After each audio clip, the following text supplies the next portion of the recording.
Assalamualaikum dan salam sejahtera. Ada bersama saya Al-Fairez Jemurin membawakan imbasan peristiwa sepanjang minggu lepas.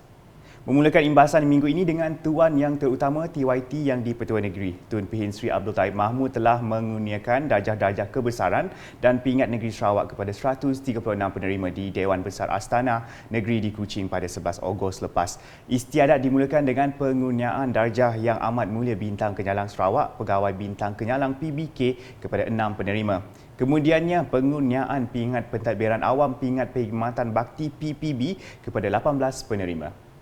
Imbasan seterusnya, potensi pelaburan berjumlah 100 bilion ringgit dalam ekonomi domestik telah diunjurkan bagi Sarawak menjelang 2030. Premier Sarawak Datuk Partinggi Tan Sri Dr. Abang Abdul Rahman Zohari Tun Datuk Abang Openg berkata ia berlandaskan kepelbagaian sektor ekonomi baharu yang sedang diterokai di negeri ini. Jelasnya suntikan sebanyak 64 bilion ringgit ke dalam ekonomi yang dianggarkan sebelum ini kini dilihat sebagai konservatif. Beliau berkata demikian semasa menyaksikan majlis menandatangani memorandum persefahaman di antara Sarawak Energy dan Lembaga Pembangunan Industri Pembinaan Malaysia CIDB di Pusat Konvensyen Borneo Kuching BCCK pada 16 Ogos lepas. Selanjutnya, imbasan mengenai jurutera adalah pemain utama dalam merealisasikan visi Sarawak untuk menjadi negeri ekonomi maju dan berpendapatan tinggi menjelang 2030. Premier Sarawak Datuk Partinggi Tan Sri Dr. Abang Abdul Rahman Zohari Tun Datuk Abang Openg berkata, jurutera adalah sekumpulan profesional yang akan memberikan keupayaan dalam kejuruteraan dari segi menaik taraf infrastruktur di negeri ini.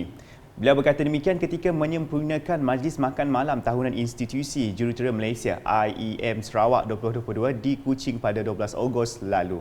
Premier Sarawak menambah IEM Sarawak telah berkembang mantap mengikuti arus pembangunan ekonomi terutamanya dengan pelaksanaan strategi ekonomi digital Sarawak 2018 hingga 2022.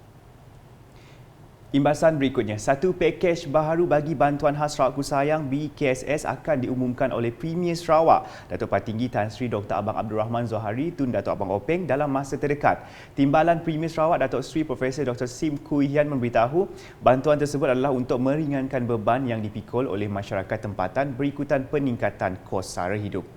Beliau menjelaskan demikian ketika ditemui media dalam lawatan ke beberapa projek di kawasan Bukit Asik dan Pelawan di Sibu pada 14 Ogos lepas. Beralih ke imbasan selanjutnya, Jabatan Peguam Negara akan menjalankan proses untuk mendapat perkenan yang di-Pertuan Agong Al-Sultan Abdullah Riayatuddin Al-Mustafa Billah Shah susulan rang Undang-Undang RUU Perlembagaan Pindaan Nombor 3 2022 pindaan mengenai peruntukan larangan ahli parlimen bertukar parti yang telah diluluskan di Dewan Negara. Menteri di Jabatan Perdana Menteri, Parlimen dan Undang-Undang Datuk Seri Dr. Wan Junaidi Tuanku Jaafar dalam kenyataannya pada 10 Ogos lepas memberitahu ia selaras dengan perkara 66 Perlembagaan Persekutuan. Katanya perintah kuatkuasa tarikh peruntukan tersebut juga akan dikemukakan kepada Yang di-Pertuan Agong untuk menetapkan tarikh kuatkuasa mengikut Fasal 1 RUU berkenaan. Saya Al-Fairez Jemurin, teruskan kesetiaan bersama kami.